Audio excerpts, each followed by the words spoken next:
Good morning, students. Today is 22nd April and we are proceeding in the chapter describing motion.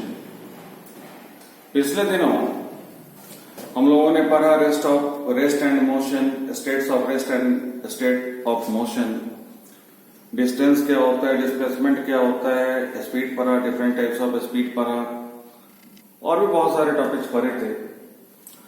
आज हम लोगों को पढ़ना है velocity and acceleration. Velocity and acceleration. तो सबसे पहले वेलोसिटी के बारे में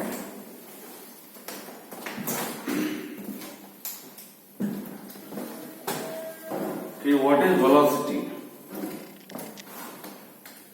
तो वेलोसिटी जिसको कि हम लोग v से डिनोट करते हैं, उसके ऊपर में एरो का साइन दिखाते हैं. एरो का साइन इसलिए क्योंकि velocity is a vector quantity. तो velocity is simply the rate of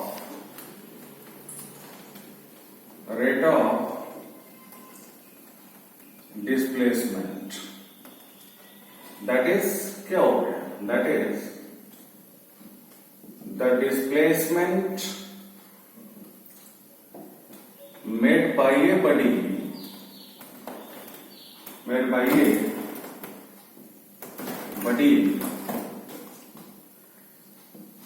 unit time is called velocity. So you can write velocity equal to displacement by time. Displacement by time, या symbolically हम लिखेंगे v, velocity v equal to displacement is S to the arrow by time t. लेकिन फिर मैं आपको याद दिला दूं कि क्लास 9th में हम लोग को सिर्फ और सिर्फ मैग्नीट्यूड के टर्म में पढ़ना है. तो this formula in terms of magnitude, this can be taken as v equal to s by t. Displacement equal to velocity equal to displacement by time. So this is similar to that of the speed of a body, but अंतर यही है कि speed scalar quantity था, उसका कोई proper direction नहीं था, और वेलोसिटी का अपना प्रॉपर डायरेक्शन है. डायरेक्शन किधर होगा, तो जिधर डिस्प्लेसमेंट का डायरेक्शन होगा उधर ही वेलोसिटी का भी डायरेक्शन होगा. ठीक है. अब अगर आप इसके एसआई यूनिट की बात करेंगे तो SI unit of velocity will be SI unit of displacement by SI unit of time. तो SI unit of velocity will be SI unit of displacement is metre, by time is second, so this is metre per second. इसी को आप ms -1 लिखते हैं by second. जब ये ऊपर जाएगा तो s to the power -1 ms -1 या ms इनवर्स इसको पढ़ते हैं. Simply metre per second. ये ऐसा यूनिट था, बट अदर यूनिट हम कुछ भी ले सकते, जैसे किलोमीटर पर आवर ले सकते, किलोमीटर पर मिनट ले सकते, मतलब कोई भी यूनिट हम ले सकते जरूरत पड़ने से. दिस इज ऐसा यूनिट. अगर आप सीजीएस यूनिट की बात करेंगे तो क्या होगा, सीजीएस यूनिट इसका हो जाएगा सेंटीमीटर पर सेकेंड एंड सो ऑन. ठीक है. अब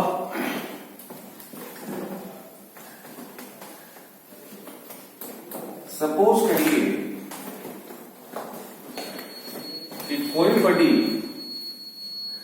अगर पोजीशन ए से पोजीशन बी तक 10 मीटर गया और पोजीशन बी से पोजीशन सी तक अगर ये 24 मीटर गया और यहां ये रुक गया, और तो जाहिर सी बात है कि ए से सी तक पहुंचने में अगर इसको टाइम 10 सेकेंड का टाइम लगा, तो अगर आपसे पूछे कि भाई इस दरम्यान इसका वेलोसिटी क्या होगा, तो velocity equal to displacement by time.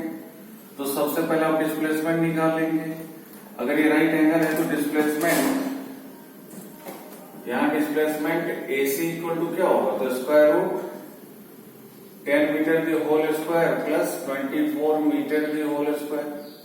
तो जब आप इसको सॉल्व करेंगे तो this will be 100 plus 576, this is 676 metre square या सिंपली 26 मीटर। अब डिस्प्लेसमेंट मालूम है, मुझे टाइम भी मालूम है, और अगर मुझे वेलोसिटी निकालना है तो since velocity equal to displacement by time, so velocity equal to 26 metre by time is 10 second. This is 2.6 metre per second. Yes, अब ठीक है,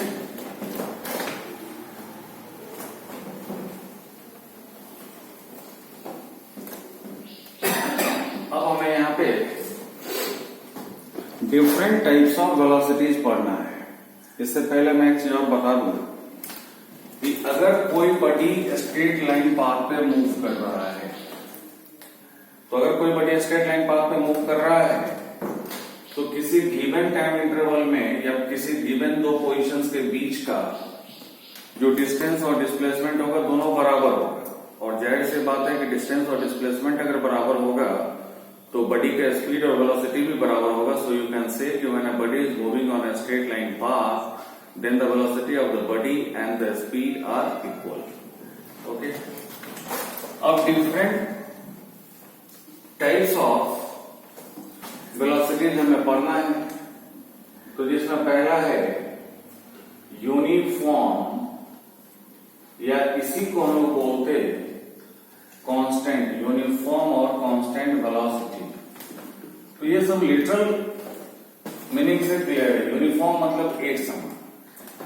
तो अगर कोई बॉडी मान लेते हैं किसी पर्टिकुलर डायरेक्शन में 5 मीटर का डिस्प्लेसमेंट करता है 1 सेकंड में, फिर उसी डायरेक्शन में 5 मीटर का डिस्प्लेसमेंट करता है अगले 1 सेकंड में, फिर उसी डायरेक्शन में 5 मीटर का डिस्प्लेसमेंट करता है अगले 1 सेकंड में, फिर उसी डायरेक्शन में 5 मीटर का डिस्प्लेसमेंट करता है 1 सेकंड में, एंड सो ऑन। तो हम क्या देख रहे हैं कि एक ही डायरेक्शन में इस बॉडी का जो डिस्प्लेसमेंट है वो इक्वल टाइम इंटरवल में इक्वल है। हर 1 सेकंड में 5-5 मीटर का डिस्प्लेसमेंट है सेम डायरेक्शन में। ठीक है, तो अगर कोई body equal intervals of time में इक्वल डिस्प्लेसमेंट करे तो उसके वेलोसिटी को हम लोग यूनिफॉर्म वेलोसिटी बोलते हैं। तो simply when a body makes equal displacements in equal intervals of time then the velocity of that body is known as uniform velocity. ठीक, अब दूसरी बारी आती है नॉन यूनिफॉर्म। नॉन यूनिफॉर्म या इसी को हम लोग वेरिएबल भी बोलेंगे, नॉन यूनिफॉर्म और वेरिएबल वेलोसिटी। सपोज करिए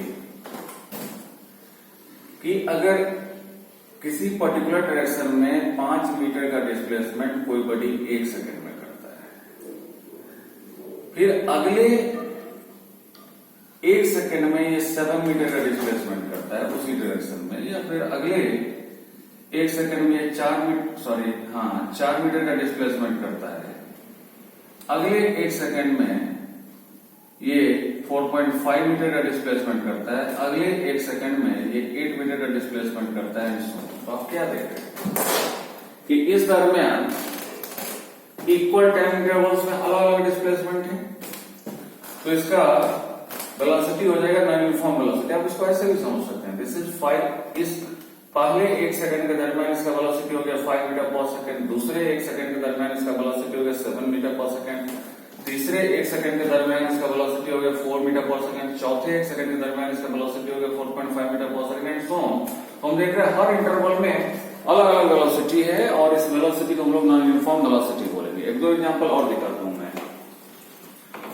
अब जैसे किसी पर्टिकुलर डायरेक्शन में 5 मीटर का डिस्प्लेसमेंट करने में 1 सेकंड का टाइम लगता है, फिर उसी डायरेक्शन में नेक्स्ट 5 मीटर का डिस्प्लेसमेंट करने में अगर इसको हाफ सेकंड का टाइम लगता है, फिर उसी डायरेक्शन में 5 मीटर का डिस्प्लेसमेंट करने में इसको 2 सेकंड का टाइम लगता है, फिर उसी डायरेक्शन में इसका डिस्प्लेसमेंट 5 मीटर करने में इसको अगर 1.5 सेकंड का टाइम लगता है, एंड सो ऑन। तो क्या डिफरेंट डायरेक्शन सेम है और ये बॉडी इक्वल डिस्प्लेसमेंट को कवर करने में अनइक्वल इंटरवल्स ऑफ टाइम लेता है, तो इसका वेलोसिटी क्या होगा? Non uniform.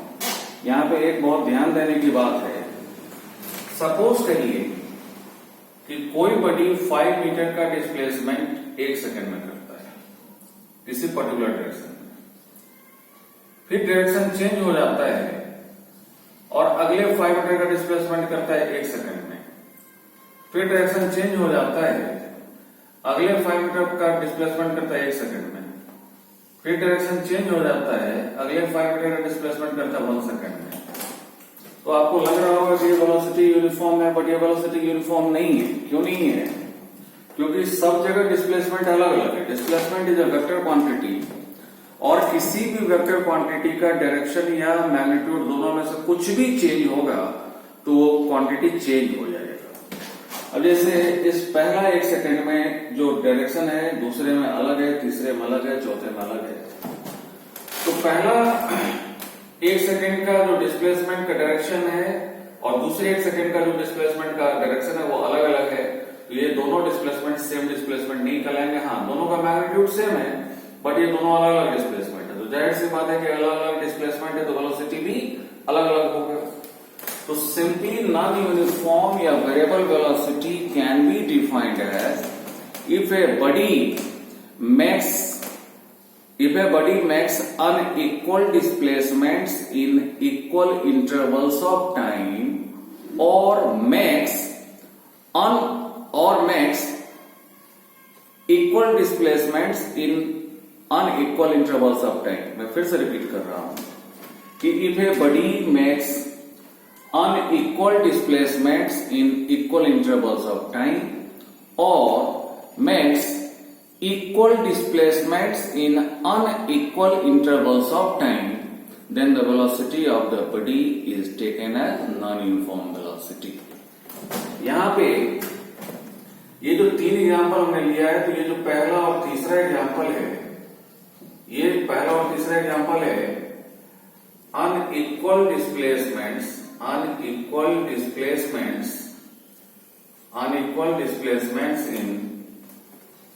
equal intervals of time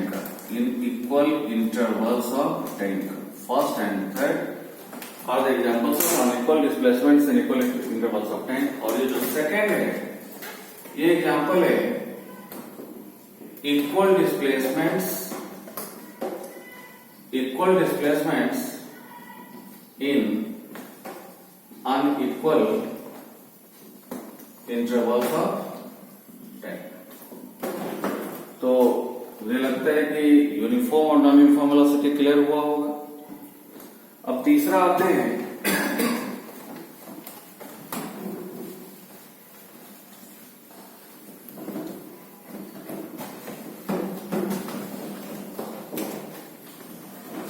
third is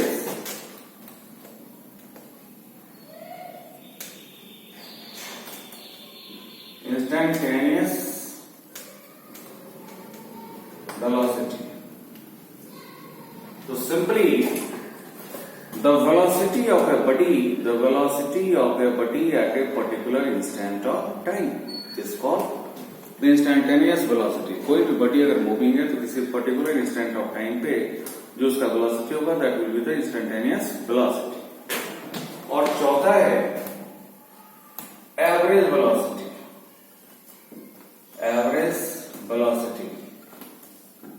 तो जैसे एवरेज स्पीड था total distance covered by total time taken, उसी तरीके से एवरेज वेलोसिटी है total displacement made by total time taken. ध्यान यही रखना है, स्पीड के केस में जो रोल डिस्टेंस का है वही रोल वेलोसिटी के केस में डिस्प्लेसमेंट का है। So average velocity is simply the ratio of the total displacement made by the body by total time taken, this is average velocity। यहाँ पे एक स्पेशल केस है, इससे अगले वीडियो में हम लोग एक्सेलरेशन पढ़ेंगे और उस एक्सेलरेशन में एक टाइप पढ़ेंगे यूनिफॉर्म एक्सेलरेशन। तो एक स्पेशल केस है कि if a body has uniform acceleration, अगर किसी बॉडी का यूनिफॉर्म एक्सेलरेशन हो तो उस केस में वेलोसिटी इक्वल टू ये होता है final velocity plus initial velocity, final velocity plus initial velocity by 2, या एवरेज वेलोसिटी को हम v टू दी बार ऐसे लिख सकते हैं। फाइनल वेलोसिटी को हम लोग v से डिनोट करते हैं, इनिशियल वेलोसिटी को हम लोग u से डिनोट करते हैं बाय 2। मीन्स अगर कोई बॉडी यूनिफॉर्म एक्सीलरेशन से मूव कर रहा है तो किसी गिवन इंटरवल ऑफ टाइम में जो उसका एवरेज वेलोसिटी होगा वो सिंपली फाइनल वेलोसिटी और इनिशियल वेलोसिटी का अरिथमेटिक मीन मीन्स एवरेज होगा। Simply the formula is average velocity equal to final velocity plus initial velocity by 2। Okay, तो ये था वेलोसिटी से रिलेटेड टॉपिक्स। अब मैं अगले वीडियो में एक्सीलरेशन से रिलेटेड टॉपिक बता रहा हूं, ठीक है।